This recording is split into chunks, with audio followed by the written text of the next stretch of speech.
ऋषियों ने कहा, हे सूत जी, विश्वकर्मा भगवान के जी ने चरणों की पूजा देवता भी करते हैं। आनंदमयी चरित्र को थोड़े से शब्दों में सुनाकर हमारी इच्छा और भी बढ़ गई।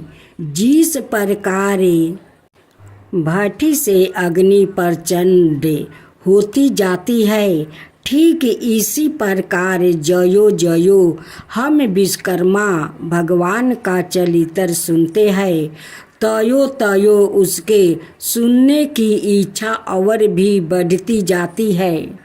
सूत जी बोले, हे मुनि लोगों, आप लोग ने विश्वकर्मा के चरित्र को सुना, जिसके सुनने से देवता भी नहीं आघाए। एक बार नैमिषारण्य में मुनि और सन्यासी लोग एकत्र हुए और अपने अमिष्ट की प्राप्ति के लिए एक सभा की। विश्वामित्र कहने लगे कि हम लोग के आश्रम में दुष्ट कर्मों के करते हुए राक्षस लोग यज्ञ करने वाले मुनियों के आस पास ही बड़े बड़े मनुष्य को अपना गरस बना लेते हैं। इस प्रकार जगों को नष्ट करते हुए वो राक्षस लोग नर मांस भक्षक करते हैं। मातंग मुनि कहने लगे कि हमारे पूज्या पुरोहित उपमनु जो ब्रह्मचर्या व्रत में स्थित रह कर वो कंद मूल खाकर सादा धर्म कार्यों में संलग्न रहते हैं और जो प्रतिदिन सारे कामों को छोड़कर परमात्मा का ध्यान करते रहते हैं, और वो भी राक्षसों को नाश करने में समर्थ हो सकते हैं।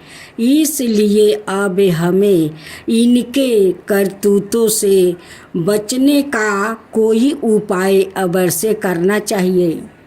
सूत जी बोले, हे ऋषियों, इस प्रकार ऋषि मुनि का वचन सुनकर वशिष्ठ मुनि जी कहने लगे कि एक बार पहले भी ऋषि मुनियों पर इस प्रकार का कष्ट आ पड़ा था। उस समय वो सब मिलकर स्वर्ग में ब्रह्मा जी का पास गया।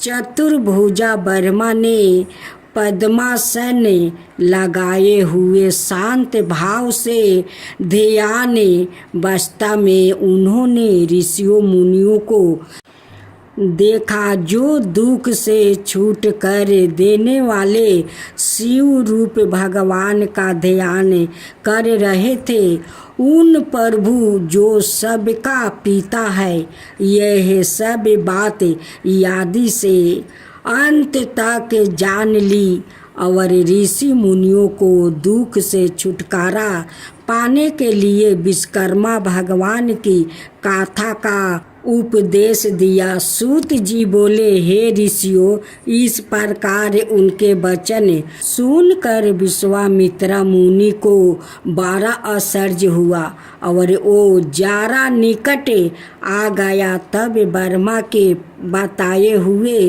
और पक्के सुख के उपाय को सुनकर विश्वामित्र मुनि मन को प्रसन्न करने वाले वचन कहने लगे।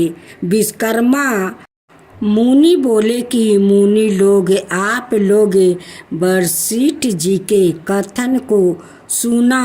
वस्तुतः यह बात निश्चित ही है कि ब्रह्मा ही सब दुखों का उपाय है, इसलिए हमें इसके लिए कुछ अधिक सोच विचार की आवश्यकता नहीं।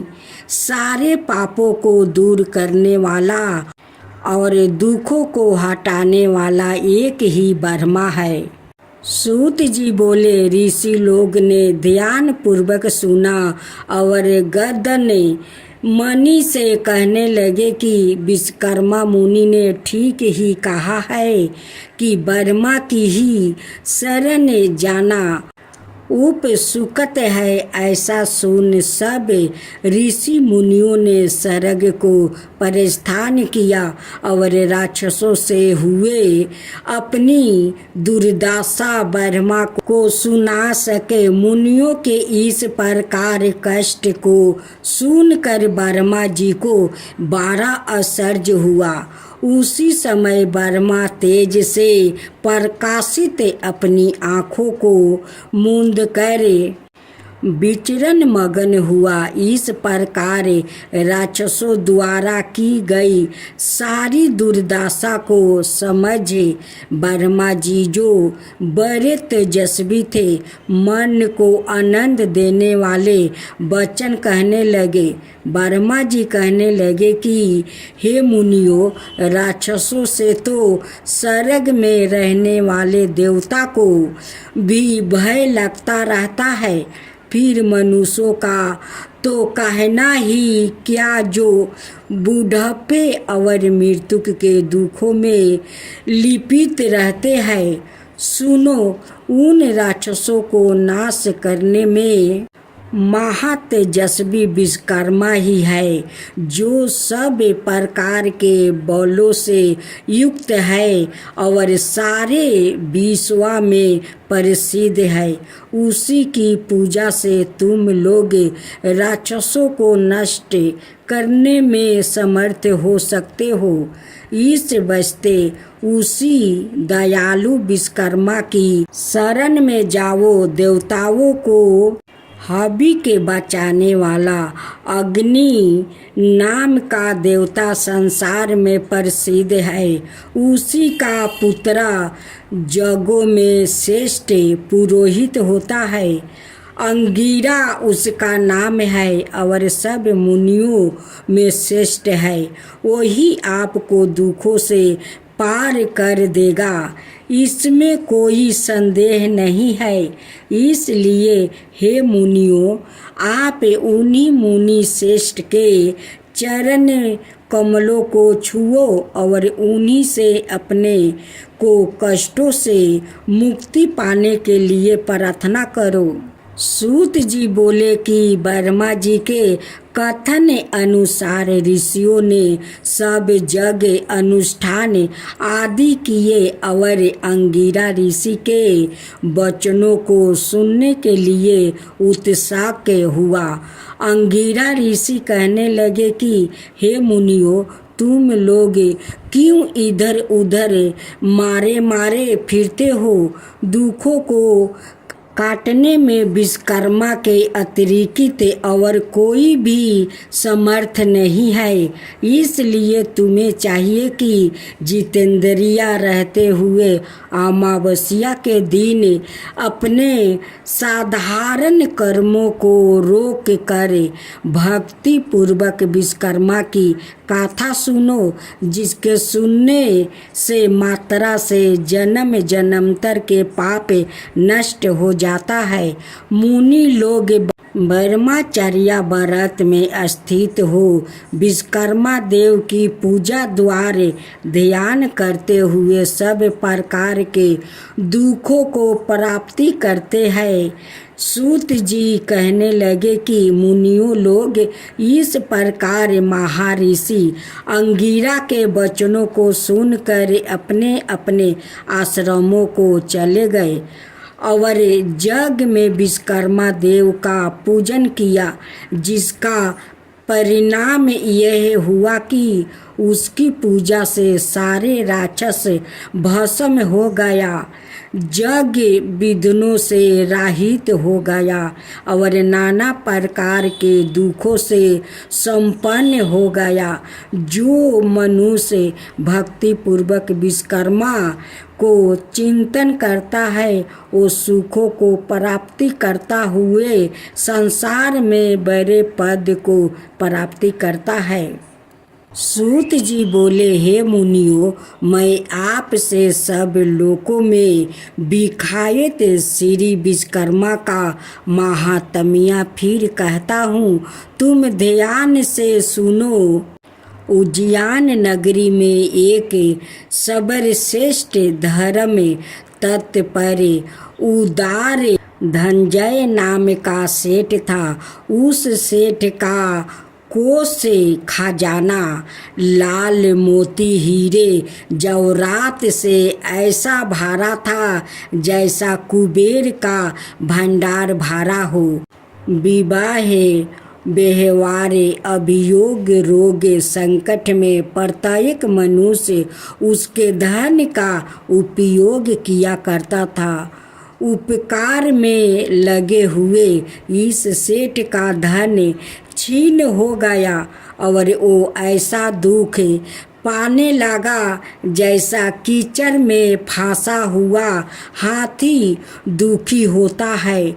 उस सेठ की यह बर्बल आशा थी कि पूर्व उपकार किए मेरे मित्र मेरी अवश्य सहायता करेंगे, परंतु उसकी आशा व्यर्थ हुई और उन कीर्तधन मित्रों में कोई भी उसके उपकार के लिए समर्थ नहीं हुआ।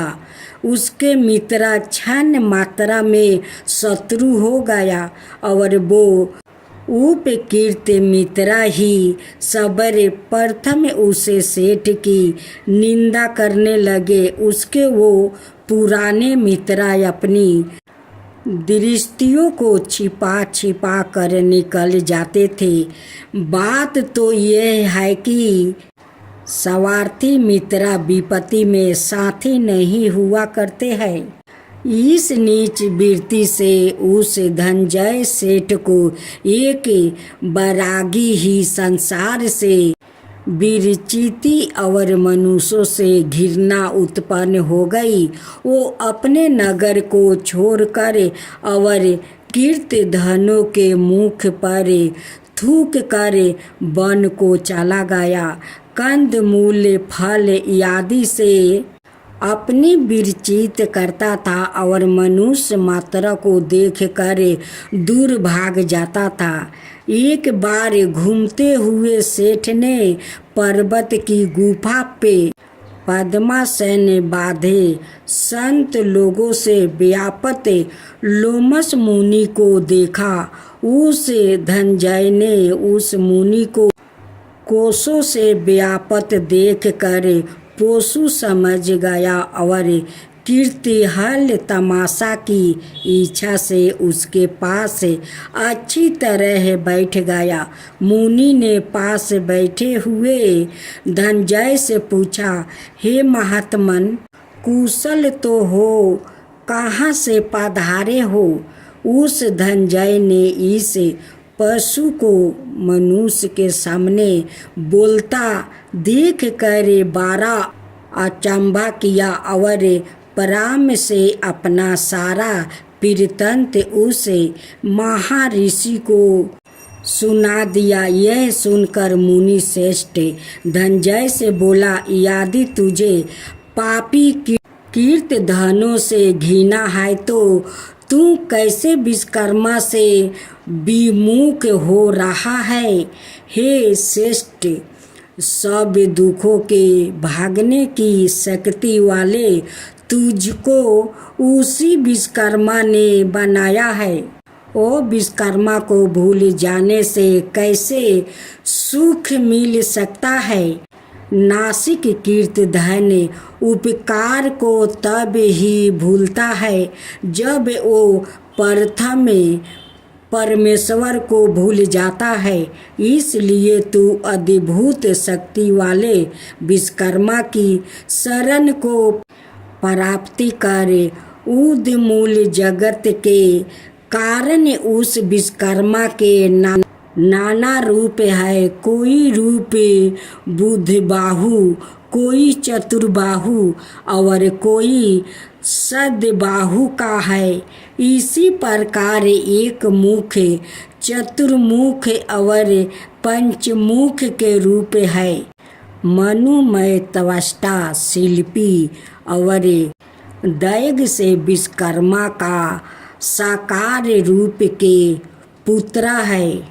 सेतु बंध के समय श्री रामचंद्र जी ने श्री विश्वकर्मा की पूजा की है। इसी से वो भी द्वारका जैसी सुंदर पुरी की रचना कर सके हैं। हे धनंजय, तू भी उसी श्री विश्वकर्मा का पूजा और बंधन कर। इस प्रकार सब दुखों से छूट कर सब सिद्धि प्राप्ति होगा। इस प्रकार उस लोमस ऋषि का उपदेश सुनकर उस श्रेष्ठी को बड़ा संतोष हुआ और दिन से ही लेकर वो श्री विश्वकर्मा का भक्त हो गया। उन श्री विश्वकर्मा जी के पूजन से उसके समस्त पाप धो गया और अंत को देवता बनकर सुख स्वर्ग भोगने लगा। जो मनुष्य भक्ति युक्त चित्त से श्री विश्वकर्मा का ध्यान करता है वो सुखी होकर इस विश्वकर्मा जी के चरण कमलों का भक्ति प्राप्ति करता है। श्री विश्वकर्मा जी का यश बड़ा पवित्र है। उसको जो तत्व ज्ञान मनुष्य सुनता है वो पृथ्वी पर सब सुखों को प्राप्ति करके अंत में श्री विश्वकर्मा जी का स्वस्थ पद को प्राप्ति करता है।